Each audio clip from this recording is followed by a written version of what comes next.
Hello everyone, Caramel Tangent here, and we're back with another review. Today's review is on the 2025 Motorized Day Out with Thomas engine. So let's get started.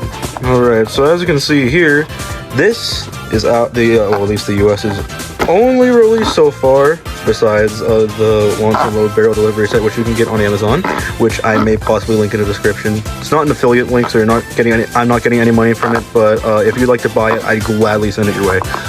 But yeah, this is one of the only releases of the new stuff that the US has gotten so far up to this point.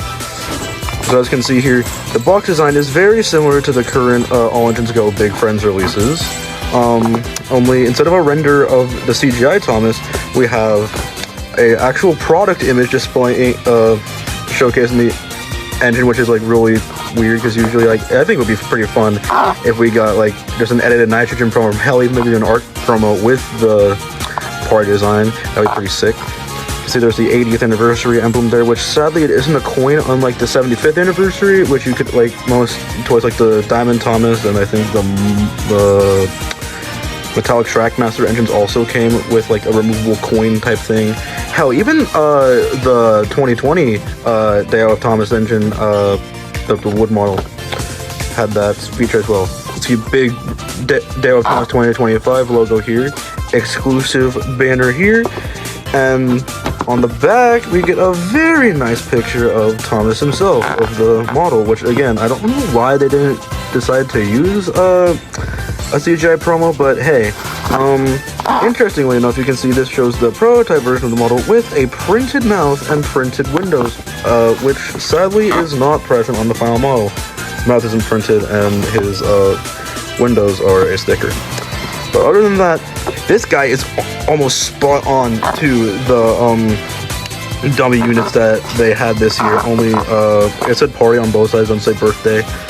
But what I'm most sad about is the fact that supposedly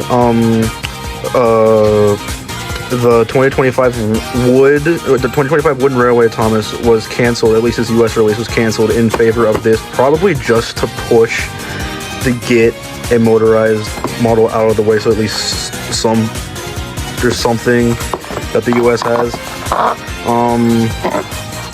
You can see here, this is probably like just a modified version of what the standard single Thomas is going to be like, only he doesn't come with Troublesome Truck.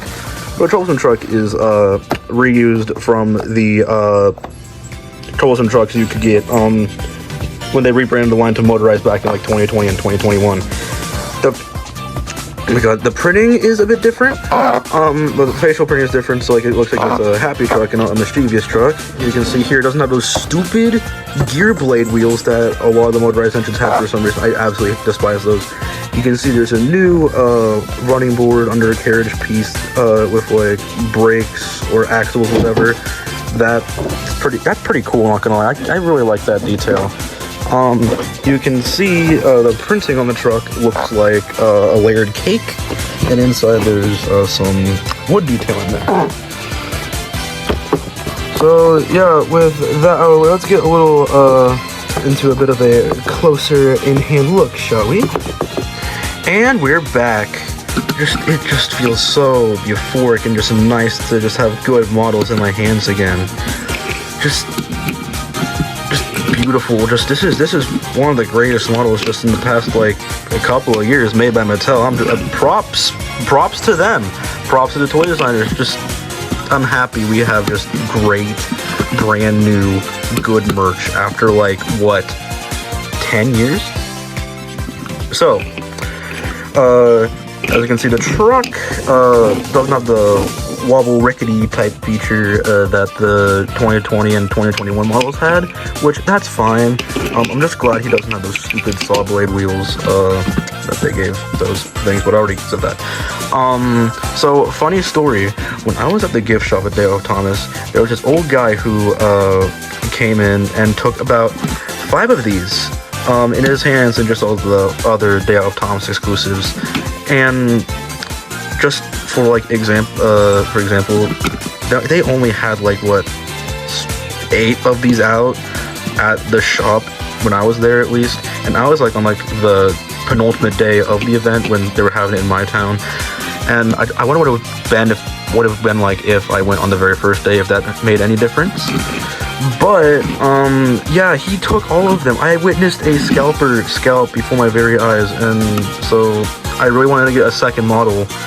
But after I saw it, I was like, damn, kind of want to have another kid have a chance. So yeah, I sadly missed out on my chance to keep one of these mint in box, but that's fine. I'm not much of a new in box collector unless for very explicit or just extreme circumstances. But I mean, it's a toy. Toys are meant to be played with, and I stand by that. And hey, I didn't pay like $80 unlike a certain person. But yeah, just beautiful. You can see just an amazing amount of printing for Mattel standards, at least. Well, for Mattel standards isn't much, because if there was really good printing, they would have printed that little tail lamp, which we haven't seen on a Thomas model since like I think like the set exclusive like 2010 Thomas that was available in like the Shake Shake Bridge, the Risky Rails Bridge Drop, and the King of the Railway set. Yeah, that was my main Trackmaster Thomas when I was younger. He's sadly lost to time, so I'm just glad to have another motorized Thomas in my collection. But I mean, I have a couple others, and I will compare them to this model right now. So first off, here he is in comparison to a Play Rail model, Tony model, whatever you want to call it. This is the Railway Series Thomas, another great model. I don't know why people hate this so much. You know, I might do a review on him someday, and I probably will. But so expect that in a couple weeks, months, days, maybe. I don't know. As you can see, these guys, this Thomas is a tall boy. He kind of makes the old Trackmaster just look bad almost, and I know it's like sacrilegious, but just holding one of these just feels like weird now. Like, and I thought these had decent proportions, and they kind of do, but like this looks like, and one of like almost dead on, at least the top part, the body shell looks like one of the CGI renders or models just plopped into my hand. Just that's really impressive. So yeah, let's get little Tommy out of the way. Well, not Tommy, but the old man out of the way. And here he is in comparison to the All Engine Go Thomas, which this is the Wobbly Cake Thomas. This is the only other, this is the only motorized All Engine Go item I have. I might get a couple more, but even still, All Engines Go is just massive. And I get they kind of had to make them big for little kids' hands, but yeah, he's just still a big guy. And so I actually think it's kind of sad that at least the All Engine Go motorized James and hell even Gordon look better than the new CGI ones, at least proportions wise. Their faces are spot on. I like them a lot, but just I don't think I'd see myself buying. I don't like buying the big engines. I'd probably only buy the small engines, maybe Scotsman, which, I mean, supposedly he's been spotted in the United States, but you know, I'm not gonna believe that until I see in-store photos. But you know, maybe within the next month or two we'll finally see them. But yeah, let's get some batteries in this sucker and let's put him on the little layout I made. Alright, here we are on the layout. This is comprised of the stuff from that big track loader bucket. So yeah, let's see this bad boy try it out. I also have behind him the cars from the Wobbly Cake Thomas pack. So let's get this guy running.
let's go back to the review table for my final thoughts. So, all in all, what do I think of this model? Well, as someone who really wasn't a Trackmaster as much as a kid and was mostly into Wooden Railway, I think this is a really great model, and I honestly want to buy more. Like, I just felt so nice having to see this guy run around on a layout, and I just need more engines, and I finally understand it. I feel like a kid again. But earlier I mentioned that the 2025 Wooden Railway Thomas was cancelled in favor of this, and I assume it was to, push the release of the new motorized stuff and to generate hype, I guess. But supposedly the Wooden Railway Thomas was released in the UK, despite the fact that the 2022 Wooden Railway wasn't really readily available in the UK. So maybe a phone call to Mattel is in order. Maybe a potential sequel to this video or a follow-up? We'll see. Anyways, thank you all for watching. I'll see you guys next time. Peace out and goodbye.